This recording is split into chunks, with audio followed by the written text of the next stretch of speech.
몰입의 시간은 반드시 필요한 것 같아요. 그래서 수험생의 자세로 내가 지금 고3 이제 수능을 보러 왔는데 시간이 별로 없으니 그거를 하려면 좋은 선생님을 만나서 단숨에 몰입을 해야 된다. 왜냐면 삽질을 하면 안 되잖아요. 단계가 어딘지를 나의 자금 파악을 하는 게 가장 중요해요. 자금 파악. 예, 나의 자금 파악을 하셔가지고 내가 도토리 투자를 해야 되는지 아직 소액 투자를 해야 되는지 아니면 호박을 굴려도 되는지 뭐 유치원생이 그럴 때는 화끈하게 다른 동네 이사를 가서 돈을 벌어서 다시 매도를 하시고 양도세 비과세를 받고 합쳐서 원하는 동네로 들어올 수 있는 것도 방법인데 결혼도 늦게 한 이유가 저희가 이제 엄마가 약간 그 IMF를 좀 심하게 겪으셔가지고 결혼할 수 있는 그런 경제적인 컨디션이 아니었어요.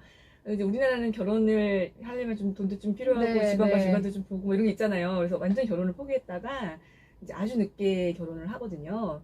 그래서 결혼할 때 한 약속이 아기는 좀 안 생긴다고 얘기를 해서 우리 아기는 갖지 말자. 우리 너무 돈이 없으니까 둘이 아기까지 낳으면 이게 뭔가 안 될 것 같다.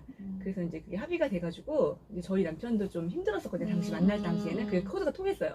서로 어려운 집끼리. 네, 그게 그게 되게 와닿았던 게 남자친구한테 우리 집을 보여줄 수가 없었어요. 네. 저희 집을 구경을 시켜줄 수가 없는 정도여서 창피하잖아. 그때는 약간 좀 어려워가지고 그래서 결혼을 완전히 포기했었던 게 있는데, 그러니까 저희 시댁도 당시는 굉장히 작은 집에 살고 계셨는데 그 딱 인사를 갔는데 너무 좋은 거예요. 근데 뭔지 알아요. 저도 처음에 이제 시부모님을 만나러 이제 지방에 갔는데 시아버지가 저한테 그러시는 거예요.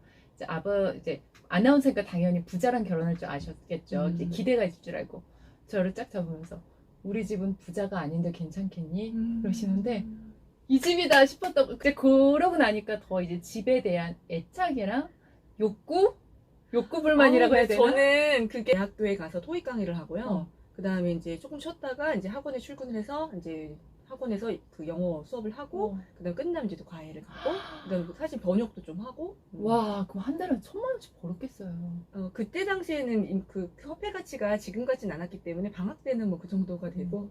근데 그 당시에는 또래들에 비해서는 정말 많이 벌었죠. 근데 정말 일을 아침에 막 6시에 출근, 그러니까 대학교 토익 강의는 아침 8시가 첫 타임이에요. 그러면은 학교에 그때 출퇴근 시간이니까 거의 6시 반 이렇게 나와야지 안 막히고 갈 수가 있거든요.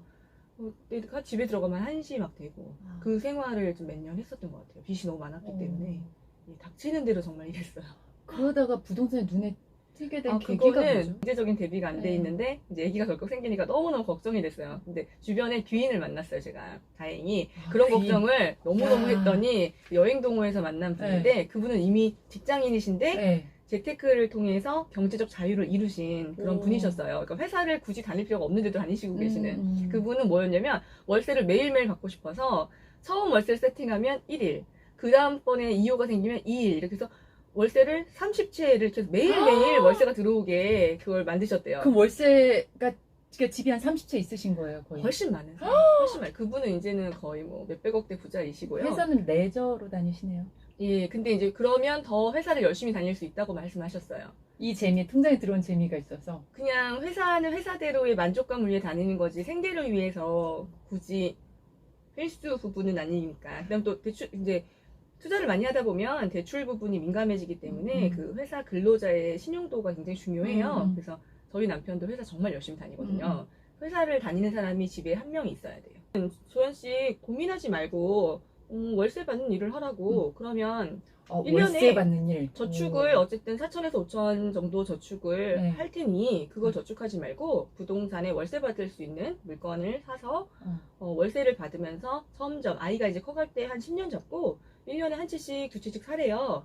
그래서 그게 지금 버는 월급 수준만큼 월세가 세팅이 되면 그때 자연스럽게 일을 줄여가면서 나중에 그만두라고 하시더라고요. 한 번에 그만두면 안 되니까 이제 그걸 갈아타라고, 파이프라인 갈아타라고. 그래서 저희는 또 제가 이제 부동산은 약간 조기 교육이 돼 있는 게 저희 엄마는 돈 버는 데 재주가 없으신 분이에요. 근데 엄마는 법무사 사무실을 오래 운영하셨기 때문에 전 어릴 때부터 등기소를 많이 다니고 대학교 때부터 엄마 운전을 해드리면 등기소를 따라다니고, 그러니까 용어는 익숙한 거예요. 용어 뭐 이렇게 뭐 채권이라든가 뭐 근저당이라든가 이런 것들이 또 타이핑을 쳐드리면 또 용돈을 받았거든요.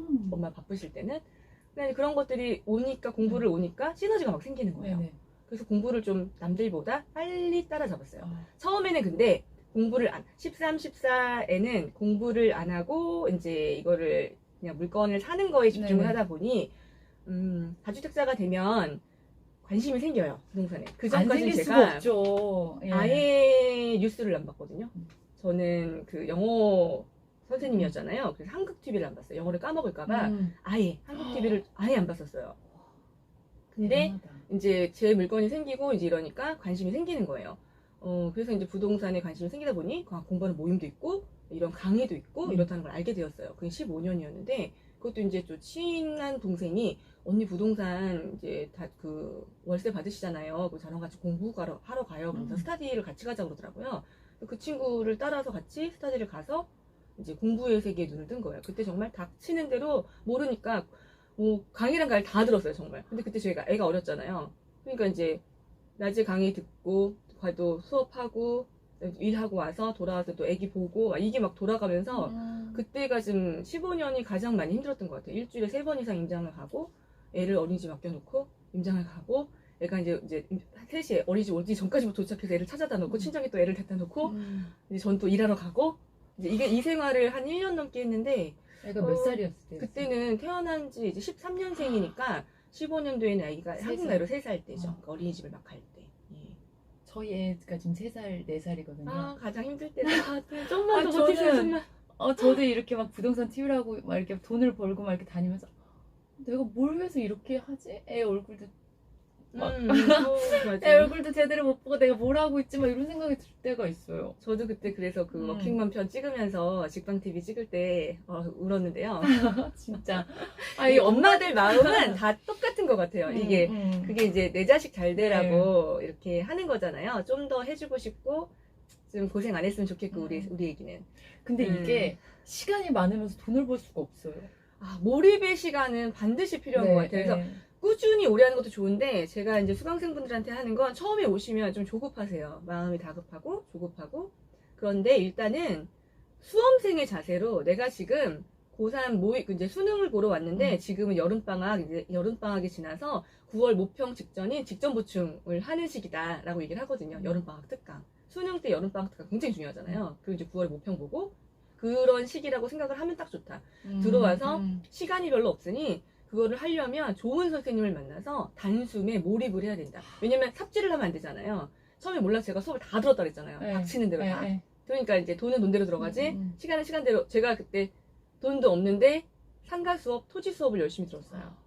그때는 제가 시드머니가 작기 때문에 그때 들어뒀던 것들이 지금 근간은 되지만 사실 그때는 그걸 들으면 안 되고 더더욱 아파트 공부나 뭐 재개발 공부나 이런 거를 더 집중해서 했었어야 되는 시기에 저는 미친 듯이 상가를 보러 다녀요. 학생분들 처음에 오면 좀 많이 혼란스럽고 마음 급하고 하시겠지만 딱 들어왔을 때 6개월을 잡고 몰입을 딱 하는 거예요. 코스별로 나의 단계가 어딘지를 나의 자금 파악을 하는 게 가장 중요해요. 자금 파악? 예, 나의 자금 파악을 하셔가지고 내가 도토리 투자를 해야 되는지 아주 소액 투자를 해야 되는지 아니면 호박을 굴려도 되는지 똘똘한 한 채. 예, 그러면서 이제 아니면 이제 좀 더 돈이 많으신 분들은 본인은 모르시는데 정말 큰손 투자자급으로 돈 자금이 많으신 분들이 계세요. 근데 사실 다 이 세 그룹 다 전부 다 자기의 상황을 파악을 못하고 계시는 경우가 많아요.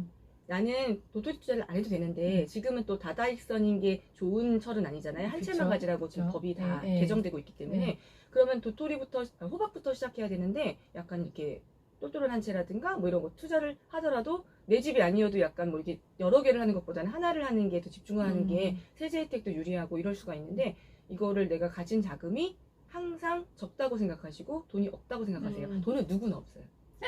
정말 돈은 누구나 없어요. 이게 어디서 괴리가 생기냐면 살고 싶은 집하고 살 수 있는 집은 다른데요. 대부분은 살고 싶은 집에 집중을 하시기 때문에 부동산 시작을 못 하시는 거예요. 내가 살 집을 본단 말이에요. 근데 내가 살 집에 내가 살 집을 구매를 할 수 있다면 얼마나 좋겠어요. 근데 항상 돈이 부족하잖아요. 예를 들면 내가 목동 단지 아파트에 리브 살고 싶다. 여기서 거주하고 싶다. 근데 여기는 지금 시세가 30평대가 18억 정도 한단 말이에요. 그럴 때는 어떻게 해요? 그러니까 이제 그럴 때는 투자와 실거주를 한 5년 잡고 화끈하게 분리할 필요가 있어요. 그래서 목동에는 월세를 사시고 그다음에 여기서 학군 인프라를 누리시다가 5년 동안 투자를 할 수 있는 곳에서 그 돈만큼 이렇게 자금이 생기는 거잖아요. 그 돈만큼 굴려서 단계를 밟혀서 이렇게 굴린 돈을 이제 뭉쳐서 목표한 시점이 되면 목동의 아파트를 구매하면서 들어오시는 방법이 있어요. 근데 그 시간이 필요한데, 아니면 목동의 인프라, 사실 목동 같은 경우 특이한 경우라서 인프라를 포기할 수 없죠. 교육 때문에 들어오는 거니까. 예를 들면 그게 아니라 좀 다른 지역에서 산다라고 하면 거기가 이제 뭐 대치동이나 목동처럼 완전 학군 때문에 온 것이 아니다라고 하면 좀만 애가 어리고 이러면 괜찮거든요. 뭐 유치원생이고 이럴 때는 화끈하게 다른 동네 이사를 가서 돈을 네. 벌어서 다시 매도를 하시고 양도세 비과세를 받고 합쳐서 원하는 동네로 들어올 수 있는 것도 방법인데,